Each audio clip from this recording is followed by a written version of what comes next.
आज हम भाषाई कौशल पढ़ेंगे।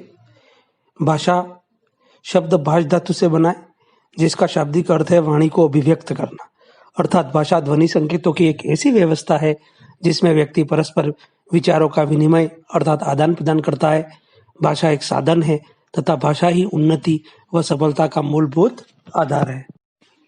भाषा की विशेषताएं। प्रत्येक भाषा का मानक रूप होता है। भाषा संयोग अर्थात संस्कृत से वियोग अर्थात हिंदी की ओर बढ़ती है। भाषा अर्जित संपत्ति है। प्रत्येक भाषा की संरचना में भिन्नता होती है। भाषा स्थूल से सूक्ष्म की ओर बढ़ती है। भाषा आद्यतः सामाजिक प्रक्रिया है। बच्चों को भाषा की शिक्षा की आवश्यकता क्यों है?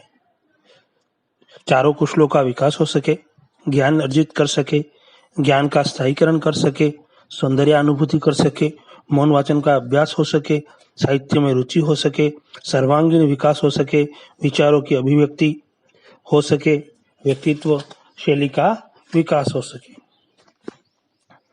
कौशल। कौशल का सामान्य अर्थ होता है दक्षता या निपुणता। भाषाई कौशल। भाषाई कौशल अर्थात भाषा को सीखने अर्थात उसमें दक्षता प्राप्त करने, उसमें निपुणता प्राप्त करने के साधन। भाषाई कौशल 4 हैं: सुनना, बोलना, पढ़ना और लिखना। इसका सामान्य क्रम परीक्षा में पूछा जाता है। सही क्रम क्या है? तो सही क्रम बताना है सुनना, बोलना, पढ़ना और लिखना। प्रथम कौशल है श्रवण कौशल। श्रवण कौशल का अर्थ होता है सुनना अर्थात ध्यानपूर्वक सुनना, विचार ग्रहण करने के लिए उपयुक्त है। अमूर्त कौशल है,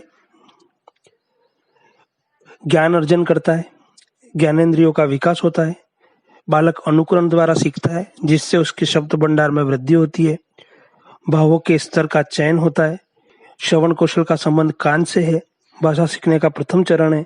इससे अंतर्बोध शक्ति, धारण शक्ति, बोधन शक्ति का विकास होता है।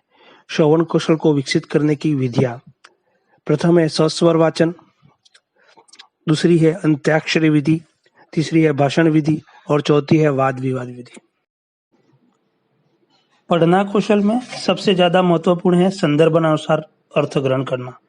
मौन पठन में मुख्यतः गहन अर्थ को आत्मसात करने का प्रयास किया जाता है।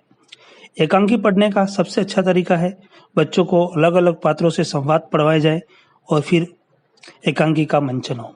विशेष क्षमता वाले बच्चों की कक्षा में लेखन कौशल के अभ्यास के लिए महत्वपूर्ण है विचारों की मौलिकता। द्वितीय भाषा के रूप में हिंदी सीखने का मुख्यतः उद्देश्य दैनिक जीवन में हिंदी समझने तथा बोलने की क्षमता का विकास करना है। पाठ्यवस्तु का भावपूर्ण पठन अर्थ को समझने में मदद करता है। एकांकी विधा का अनिवार्यतः सस्वर पठन किया जाना अपेक्षित है।